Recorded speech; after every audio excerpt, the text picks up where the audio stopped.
अगर आप इस वीडियो को अभी देख रहे हो तो सीधी सी बात है, आपने या तो निमसेट एग्जाम की प्रिपरेशन स्टार्ट कर दी है या आप बहुत जल्द निमसेट एग्जाम की प्रिपरेशन स्टार्ट करने वाले हो। तो इस वीडियो में मैं आपको बहुत सारी ऐसी चीजें बताने वाला हूं जो आपकी इस प्रिपरेशन में बहुत ज्यादा मदद करेंगी और आपकी हेल्प करेंगी एक अच्छी रैंक लाने के लिए। इस वीडियो में हम बात करेंगे जो लास्ट ईयर एग्जाम का पैटर्न चेंज हुआ था उसके बारे में। इसके अलावा जो सेल्फ स्टडी वाले बच्चे हैं उनके लिए बहुत सारी चीजें यहाँ पर मैं बताने वाला हूँ, और लास्ट में मैं आपको बताऊंगा कि इस एग्जाम की प्रिपरेशन का राइट वे क्या है, जिस तरीके से आपको एक टॉपिक पढ़ना चाहिए, फिर उसके बाद क्या करना चाहिए, कितने क्वेश्चन करना चाहिए, लास्ट में वो मैं आपको बताऊंगा। और उसके बाद आपको कोई भी रोड मैप वीडियो देखने की जरूरत नहीं पड़ेगी। तो इस वीडियो में यही कुछ पॉइंट्स होने वाले हैं। तो हम इस वीडियो को स्टार्ट करते हैं। तो यार सबसे पहले हम बात कर लेते हैं इस एग्जाम के पैटर्न के बारे में जो लास्ट ईयर चेंज हुआ था। निमसेट एग्जाम आपका टोटल 1000 नंबर का होने वाला है, जिसमें टोटल आपके 120 क्वेश्चन आएंगे और उन 120 क्वेश्चन में भी आपको 120 मिनट मिलने वाले हैं। लेकिन अब यहाँ पर समय डिवाइड हो गया है। मैथ सेक्शन के लिए आपको यहाँ पर 70 मिनट मिलते हैं, रीजनिंग सेक्शन के लिए आपको 30 मिनट मिलते हैं। इसके अलावा जो आपका कंप्यूटर और इंग्लिश सेक्शन है उसके लिए आपको अलग से 20 मिनट मिलते हैं। तो ये आपका जो टाइम स्लॉट्स हैं ये बटे हुए होते हैं, यानी कि अगर आप फर्स्ट स्लॉट में मैथ सेक्शन सॉल्व कर रहे हो तो उस टाइम पर आप दूसरे सेक्शन पर मूव नहीं कर सकते। सेम आपके रीजनिंग के टाइम पर अगर आपको 30 मिनट रीजनिंग के लिए मिले हैं तो उस टाइम पर आप दूसरे सेक्शंस पर मूव नहीं कर सकते। तो ये आपका एग्जाम पैटर्न में चेंज हुआ था। इसके अलावा जो आपका सिलेबस था वो अभी भी वही है जो पहले था, आपका सिलेबस एकदम सेम है। जो आपका मैथ सेक्शन होता है इसमें टोटल 50 क्वेश्चन आते हैं, जिसमें एक क्वेश्चन 12 नंबर का होता है, यानी कि सबसे ज्यादा वेटेज आपका मैथ सेक्शन का होने वाला है। 12 नंबर का एक क्वेश्चन है, टोटल 600 मार्क्स की आपकी मैथ आने वाली है, यानी कि 600 नंबर की आपकी मैथ आएगी 1000 नंबर में। इसके अलावा आपकी यहाँ पर नेगेटिव मार्किंग होती है। अगर आप 4 क्वेश्चन गलत करते हो तो आपका एक क्वेश्चन हटा दिया जाता है, यानी कि वही चीज है, अगर आपने एक क्वेश्चन गलत किया तो 3 नंबर काटे जाएंगे और सही करने पर आपको 12 नंबर दिए जाएंगे। इसके अलावा जो आपकी रीजनिंग है इसमें आपको 30 मिनट मिलेंगे, जैसा कि मैंने आपको पहले बताया। पहले आपका मैथ सेक्शन आएगा, फिर रीजनिंग सेक्शन आएगा, और रीजनिंग में आपको 30 मिनट मिलेंगे और 40 क्वेश्चन मिलेंगे। एक क्वेश्चन आपका यहाँ पर 6 नंबर का होने वाला है, तो सही करने पर 6 नंबर मिलेंगे और गलत करने पर 1.5 नंबर आपके काटे जाएंगे। इसके अलावा जो आपका थर्ड सेक्शन होगा वो होने वाला है कंप्यूटर और आपका इंग्लिश का। कंप्यूटर के टोटल आपके 20 क्वेश्चन आएंगे और जो आपकी इंग्लिश है उसके आपके 10 क्वेश्चन आने वाले हैं। कंप्यूटर का एक क्वेश्चन आपका होने वाला है 6 नंबर का, और जो आपकी इंग्लिश है इसका एक क्वेश्चन आपका होने वाला है 4 नंबर का, और आपका माइनस मार्किंग का सेम है। अगर आप जो आपका कंप्यूटर का एक क्वेश्चन गलत करते हो तो आपके 1.5 नंबर काटे जाएंगे, और इंग्लिश का एक क्वेश्चन गलत करते हो तो आपका 1 नंबर काटा जाएगा। तो इस तरीके से आपका एग्जाम पैटर्न है, और जो आपके नंबर्स दिए जाते हैं, मार्क्स डिस्ट्रीब्यूशन होता है, वो आपको समझ में आ गया होगा। तो यार बहुत सारे लोग ऐसे होते हैं जो किसी कंपनी के अंदर जॉब कर रहे होते हैं और वो चाहते हैं अपनी जॉब स्विच करना किसी दूसरी फील्ड में, लेकिन इसके साथ साथ उन्हें एक डिग्री की जरूरत होती है। अगर उन्हें दूसरी फील्ड में स्विच करना है तो उसके लिए वो ऑनलाइन डिग्री कर सकते हैं, लेकिन जब ऑनलाइन डिग्री की बात आती है तो काफी ज्यादा स्कैम्स की प्रॉब्लम बढ़ जाती है।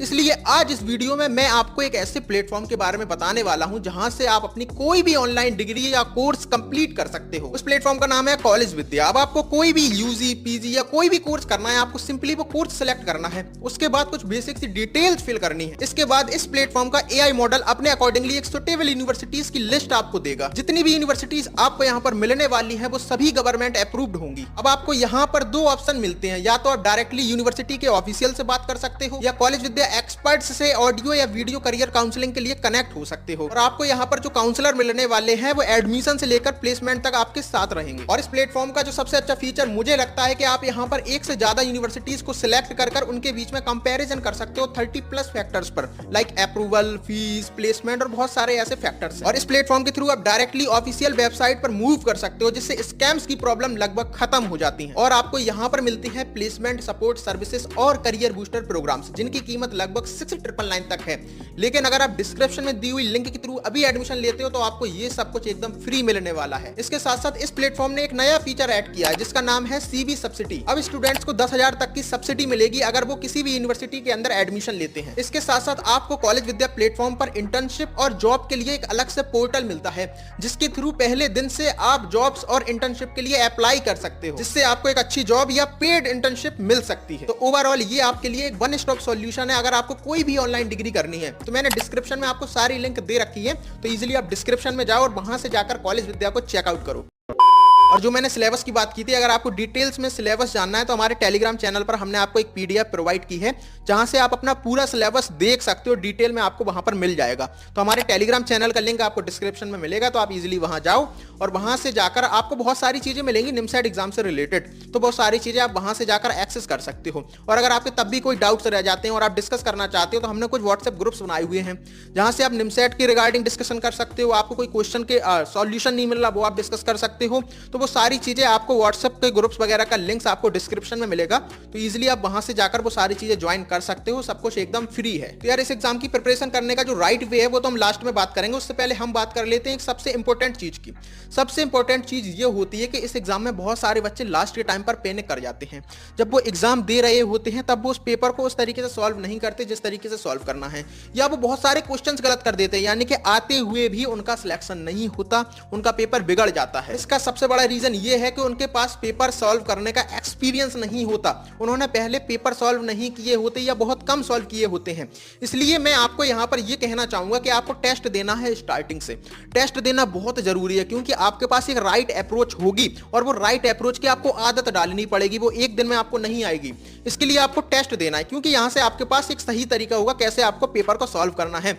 नॉलेज होना तो जरूरी है ही, लेकिन उसके साथ साथ उस नॉलेज को यूटिलाइज करने के लिए आपको टाइम मैनेज करना आना चाहिए। तो वो सारी चीजें आपको टेस्ट दे देकर आती हैं, तो इसलिए आपको एक टेस्ट सीरीज जरूर लेनी है। और अभी बहुत सारे बच्चे ऐसे होंगे जिन्होंने टेस्ट सीरीज ले रखी होगी, और अगर आपने अभी भी टेस्ट सीरीज नहीं ली है तो ले लो। और अगर आपको कंफ्यूजन है हम किस कोचिंग की टेस्ट सीरीज लें, तो उसके लिए आप मुझे मैसेज कर सकते हो। आपको मेरा व्हाट्सएप नंबर डिस्क्रिप्शन में मिलेगा, तो वहां पर मैं आपको बता दूंगा कि इस कोचिंग की टेस्ट सीरीज आप ले सकते हो। इसके बाद जो आपको टेस्ट देने हैं उसमें आपको एक स्ट्रेटेजी फॉलो करनी है। वो स्ट्रेटेजी क्या है? आपको सबसे पहले इजी क्वेश्चन सॉल्व करने हैं, उसके बाद मीडियम क्वेश्चन सॉल्व करने हैं, उसके बाद हार्ड लेवल पर जाना है। देखो, मैं आपको एक एग्जांपल से बताता हूं। बहुत सारे बच्चे ऐसे होते हैं जो पहले क्वेश्चन से स्टार्ट हो जाते हैं और वो दूसरे क्वेश्चन पर जब तक मूव नहीं करते जब तक पहला ना हो जाए। और कहीं ऐसा हुआ वो पहले क्वेश्चन में ज्यादा टाइम दे दिया, उसके बाद वो काफी ज्यादा डीमोटिवेट हो जाते हैं, उसके बाद उनका पूरा पेपर बिगड़ जाता है। तो इसलिए आपको क्या करना है, आपको मैं एक एग्जांपल देता हूं। मान लो मैंने आपसे कहा कि आपको 50 आम तोड़कर लाने हैं, मैंने आपको एक बगीचे में भेज दिया, वहां पर एक पेड़ लगा हुआ है, तो आप क्या करोगे? आप सबसे पहले वो आम तोड़ोगे जो ऊपर लगे हैं, या वो तोड़ोगे जो आप हाथ से तोड़ सकते हो? तो आप कहोगे ठीक है, हम तो वही तोड़ेंगे जो हाथ से तोड़ सकते हैं। वो वाले को आपने क्यों तोड़े? वो आपने केवल इसलिए तोड़े क्योंकि वो तोड़ना आसान था आपके लिए, इसलिए आपने पहले आसान वाले आम तोड़े। वही सेम चीज आपको पेपर में करनी है। जब आप पहले दिन से टेस्ट दे रहे हो, जो आपके टॉपिक वाइज टेस्ट होंगे स्टार्टिंग में, बाद में आपके मॉक एग्जाम्स भी होते हैं, यानी कि अलग अलग तरीके के टेस्ट होते हैं, वो कोचिंग वाले अपने हिसाब से मैनेज करते जाते हैं। तो सबसे पहले जो आपके टॉपिक वाइज टेस्ट होंगे उसमें आपको यही करना है, सबसे पहले इजी क्वेश्चन करने हैं, उसके बाद मीडियम पर मूव करना है। उससे एक फायदा आपका ये भी होता है, जो क्वेश्चन आपके टफ क्वेश्चन होते हैं, हो सकता है अगर आप डायरेक्टली उसे करो तो आपसे ना बने, लेकिन अगर आपने बहुत सारे पहले क्वेश्चन कर लिए तो वो आपको कॉन्फिडेंस देते हैं। और जब आपके पास वो कॉन्फिडेंस आ जाता है तो बहुत ज्यादा प्रोबेबिलिटी बढ़ जाती है कि जो क्वेश्चन आपसे नहीं भी बन रहा होता है वो आपसे बन जाए, आपका दिमाग वो क्वेश्चन सॉल्व कर दे। अगर पेपर में आपके माइंड ने आपके हाथ के साथ ऑपरेट नहीं किया तो आपका पेपर अच्छा नहीं जाएगा। तो अब आपको समझ में आ गया होगा कि आपको पहले दिन से टेस्ट देने हैं, जो आपके वीकली टेस्ट होंगे वो आपको टेस्ट देने हैं, उससे आपकी कंसिस्टेंसी भी मेंटेन होगी। उसके अलावा आपको पेपर देने का एक तरीका आएगा, आपको एक एक्सपीरियंस रहेगा, आपका माइंडसेट अच्छे तरीके से काम करेगा और आपके दिमाग में प्रेशर नहीं आएगा जब आप पेपर दे रहे होगे एक्चुअल पेपर। तो उसकी प्रैक्टिस आपको पहले दिन से करनी है और आपको इजी टू हार्ड ही जाना है। बहुत सारे बच्चे हर साल अपना पेपर बिगाड़ देते हैं क्योंकि वो ये तरीका फॉलो नहीं करते जो एक सही तरीका होता है पेपर सॉल्व करने का। अब इसके बाद बात आती है भाई ये सही तरीका क्या है इस एग्जाम की प्रिपरेशन का। तो एकदम पॉइंट बाय पॉइंट सारी चीजें मैं आपको बताऊंगा। देखो, एकदम अपने कान खोलकर इस बात को सुनो। सबसे पहले आपको क्या करना है, आपको एक क्लास देखनी है, आपको वो वीडियो लेक्चर देखना है। अब वो वीडियो लेक्चर अगर आप सेल्फ स्टडी कर रहे हो तो आप यूट्यूब वगैरह से भी देख सकते हो। आपने कोर्स वगैरह ले रखा है तो आप उस कोर्स के अंदर जो आपकी क्लासेस होंगी वो आपको क्लास करनी है। उसके बाद आपका दूसरा स्टेप क्या होगा, आपका दूसरा स्टेप होगा कि आपको जो सीट्स वगैरह मिलेंगी, अगर आप सेल्फ स्टडी कर रहे हो तो टेस्ट सीरीज में मिलेंगी, कोर्स ले रखा है तो कोर्स में आपको मिलती है, तो आपको वो सीट्स सॉल्व करनी है। आपको कंप्लीट वो सीट्स सॉल्व करनी है, कोई भी क्वेश्चन छोड़ना नहीं है, चाहे जितने भी इजी क्यों ना हो। अगर टफ है तो आपको कहीं से सॉल्यूशन पता करना है, उसके बाद उन्हें सॉल्व करना है। तो आपको सीट्स सॉल्व करनी है। उसके बाद आपको बुक्स की तरफ जाना है। बुक्स की बात जब आती है, मैं कहता हूं केवल एक बुक सॉल्व करो, 1000 बुक सॉल्व नहीं करनी। आप कोई भी बुक ले सकते हो, डिस्क्रिप्शन में मैं आपको लिंक दे दूंगा। बेस्ट बुक कौन सी है, आप अरिहंत ले लो, अरिहंत या सेल्फ स्टडी में से कोई भी एक ले लो, आपके लिए काफी है। उसके बाद उस बुक के उस टॉपिक को कंप्लीट सॉल्व करो। उसके बाद आपको क्या करना है, जो आपने एक दिन मतलब उस दिन आपने क्लास ली उसी वक्त आपको नोट्स नहीं बनाने हैं, आपको रात को नोट्स बनाने हैं। उससे क्या होगा, आपने एक तो जो पढ़ा आप दोबारा आपका वो रिवीजन भी हो जाएगा। उसके अलावा अगर आप लेयर्स में चीजों को सीखते हो तो वो ज्यादा बेहतर तरीके से आपके दिमाग में बैठती हैं, तो आपका रिवीजन हो जाएगा। उसके साथ साथ आपको नोट्स बनाने, और जब आप क्लास के साथ नोट्स बनाते हो आप सब कुछ लिखते जाते हो, लेकिन जब आप रिवीजन करने लौटते हो तो फिर बहुत सारी चीजें हो जाती हैं। इसलिए आपको टू द पॉइंट अपने नोट्स बनाने हैं। तो आप रात को बैठकर नोट्स बनाओ, उससे आपका रिवीजन भी हो जाएगा। इसके बाद जो वीक के लास्ट में आपका टेस्ट होगा वो आपको टेस्ट देना है, इससे आपका टॉपिक कंप्लीट हो जाएगा। इसके बाद जो एक चीज आपको और याद रखनी है वो है रिवीजन। आपको संडे के दिन क्या करना है, टेस्ट देना है, उसके बाद रिवीजन करना है, और जो आपने टेस्ट दिया उसका एनालिसिस करना है। एनालिसिस मतलब जो राइट क्वेश्चन आपने किए उसमें आपका कितना टाइम गया, आपको टाइम देखना है। टाइम की बहुत वैल्यू है, क्योंकि आपको मैथ के लिए अगर ऑन एन एवरेज देखा जाए तो 84 सेकंड्स मिलने वाले हैं एक क्वेश्चन के लिए, है ना। अगर उसको डिवाइड कर दें टाइम को हम 50 क्वेश्चंस में, तो आपको वो देखना है आपने इतना टाइम दिया, आप इसको कम टाइम में कैसे कर सकते हैं। और आप जैसे जैसे ये चीजें इंप्रूव करोगे ये चीजें इंप्रूव होती जाएंगी, और आपको जो आपका फाइनल एग्जाम होगा उसमें बहुत हेल्प करेंगी। तो आपको जो आपके राइट क्वेश्चन हुए उसको आप देखो कैसे आप कम टाइम में कर सकते हो।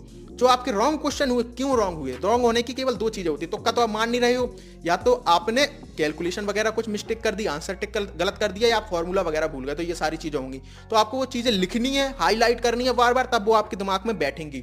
और जो क्वेश्चंस आपसे अटेम्प्ट नहीं हुए आपको देखना है क्यों अटेम्प्ट नहीं हुए। अगर आपने टाइम मैनेज करना आपको आता है तो अटेम्प्ट तो आपसे पक्के से होंगे। आपसे अटेम्प्ट नहीं हो उसका रीजन यही होगा कि आपसे वो बना नहीं। तो आपको अप्रोच देख लेनी है, और अगर आपको वो अप्रोच अभी पढ़ाई नहीं गई है तो आपको बिल्कुल भी घबराना नहीं है, जब पढ़ा दी जाएगी तो आपसे हो जाएगा। अब इसके बाद बात आती है भैया हम सेल्फ स्टडी करें या किसी कोचिंग को हम ज्वाइन कर लें। इसके लिए भी मैं आपको एक एग्जांपल देता हूं। सिंपल सी बात है, मान लो आपको बॉडी बनानी है, आप जिम जाकर भी बना सकते हो, आप घर में भी बना सकते हो। लेकिन अगर आपके पास इतने पैसे हैं कि आप एक जिम को ज्वाइन कर सकते हो तो बेस्ट वे क्या है, आप जिम ज्वाइन कर लो। और अगर आप अफोर्ड नहीं कर सकते हो, आपके पास इतने पैसे नहीं है, तो घर पर ही आप एक्सरसाइज करो। अब जब बात आती है कि आप जिम में जाओगे तो ज्यादा अच्छी बॉडी बनेगी या घर में रहोगे तो ज्यादा अच्छी बॉडी बनेगी, दोनों जगह बनेगी।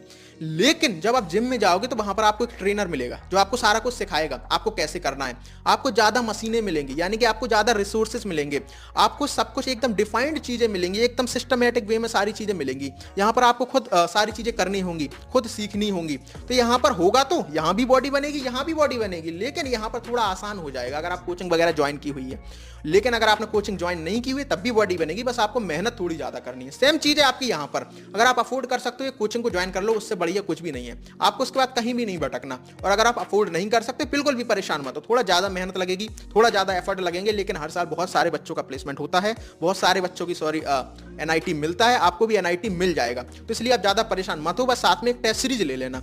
तो मुझे उम्मीद है अब आपको सारा कुछ समझ में आ गया होगा क्या एक राइट वे होता है स्टडी का। तो जो मैंने आपको एक रूटीन बताया एक वीक का कि आपको कैसे पढ़ना है, क्लास लेना है, फिर उसके बाद जो आपको डीपीटी वगैरह मिलती है वो सॉल्व करनी है, फिर बुक सॉल्व करनी है, फिर नोट्स बनाने हैं, फिर आपको वीकली टेस्ट देना है, टेस्ट का एनालिसिस करना है, रिवीजन करना है, और यही चीजें आपको रिपीट करते जाना है लास्ट के जब आपके 3 महीने बचेंगे जब तक। उसके बाद का प्लान मैं आपको अलग बताऊंगा, क्योंकि जब मॉक एग्जाम्स वगैरह आ जाते हैं। तो यही एक राइट वे है पढ़ने का। उसके अलावा बिल्कुल भी भटको मत, बिल्कुल भी परेशान मत हो, और एकदम मोटिवेशन के साथ बस पढ़ते रहो और कंसिस्टेंट रहो। इसके अलावा अगर आपको डाउट है कि आपको किस कोचिंग का कोर्स लेना चाहिए, कौन सी कोचिंग ज्वाइन करनी चाहिए, तो इसके लिए भी आप मुझे मैसेज कर सकते हो। व्हाट्सएप नंबर आपको मेरा डिस्क्रिप्शन में मिल जाएगा, जहां पर मैं आपको बता दूंगा कि कौन सी कोचिंग आपके लिए अच्छी साबित हो सकती है। मुझे उम्मीद है ये वीडियो आपके लिए इंफॉर्मेटिव रही होगी। अगर इंफॉर्मेटिव थी तो यार वीडियो को लाइक करो, और इसी तरीके की वीडियोस हम महीने में 2-3 लाते रहेंगे निमसेट एग्जाम को लेकर। तो चैनल को सब्सक्राइब जरूर कर लेना, और हम आपसे मिलते हैं किसी और वीडियो में। जब तक के लिए आप अपना ख्याल रखना, बाय।